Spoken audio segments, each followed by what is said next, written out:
All right, Rosie is tired. She's behind the camera, so we got to do this quick. The Florida Panthers completely dominated the Edmonton Oilers. They won, what was the score again? 6-1. A lot to a little. Yeah, 6-1 seems to be a consistent number in these playoffs for the Florida Panthers. This is the first blowout of the Stanley Cup Final and what we thought would be a tight series the entire way, but not tonight. No, not tonight. No, it was pretty bad. And the first period was marred with penalties. There was 8 of them. Yes, 8 minor penalties given out between the two teams.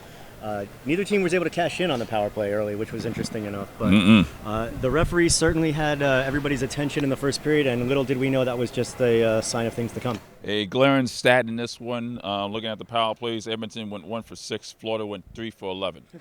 That's a lot. 3 for 11. Yeah. I mean, they better get one. They better get a power play go if you're going to be on 11 power plays. Yeah. Jesus.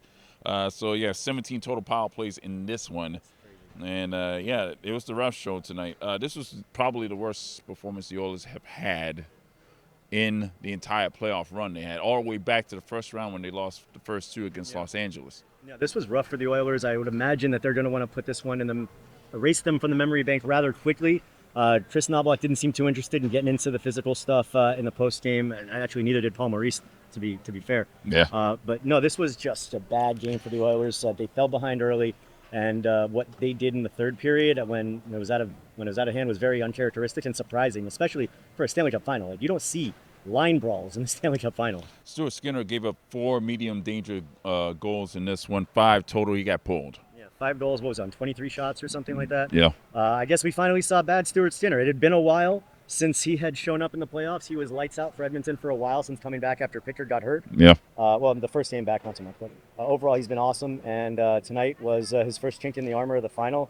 It's Skinner and with everybody else for the Oilers. I'm very curious to see how they bounce back on Thursday because this was not pretty. Connor McDavid took 5 hits today. The Panthers really targeted him, and Sam Bennett and Aaron Ekblad chief among them. Yeah, the hit by Aaron Ekblad on Connor McDavid, we were talking about it in the media room. You don't see Connor McDavid get caught that squarely with a hit. He's too fast, he's too big.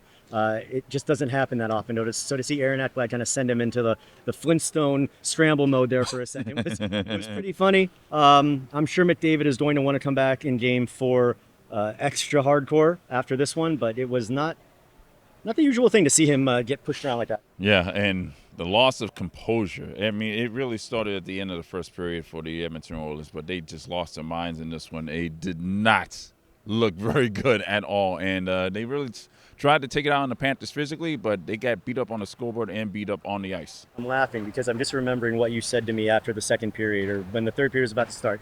Roy turns to me, he's like, "We may not see any more penalties tonight." I was wrong. Yeah, a little bit. I was wrong as usual. Well, we thought, was it 4-1 after 2 or whatever, and then it was early 5-1 on the Ekblad goal. We thought Edmonton was just going to pack it in, not want to get too physical and save their guts and everything else for game 4. I mean, they kept Connor McDavid on the bench, which is probably a smart thing. Yeah. But that way, it's not seeing any team lose their composure like that would be surprising. To see a team as good as Edmonton do it in game 3 of the Stanley Cup Final, it's pretty shocking. All right. Oh, so sorry. We saw it last year when we went to Edmonton and won at 8. So the cool thing about tonight, guys, was Rose was very much involved with the ice time. Every time Connor McDavid was on the ice, Rose, he's on the ice again. Does he ever take a break? So what do you think about Connor McDavid tonight?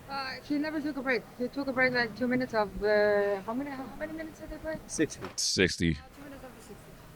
Yeah, majority on the power play. He's getting some penalty kill time as well. He's been really good on the PK. Yeah, too much. And, of course, they've been strength. He's on the ice again?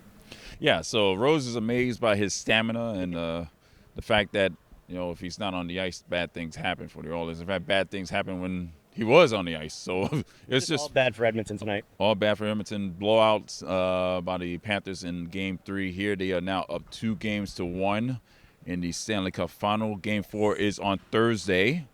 And 2 days off, which is a very weird situation. 1 day to get to Edmonton. Not happy about that. But we will be in Edmonton for Game 5. All right, that's it. It's a blowout. We like what we saw here. Panthers win 6-1. Nobody got hurt? Nobody got hurt. Well, I mean, Connor McDavid did leave for the locker room after that hit on Aaron Ekblad, but he came back. Now we're talking Panthers. Yeah, nobody got hurt for the Panthers. I'm gonna get hurt. No, let's do it. All right, Rosie's tired. We got to get out of here. Panthers win 6-1. They are up 2-1 in the series. We will catch you on Thursday and on the hockey show on Friday. See you guys later.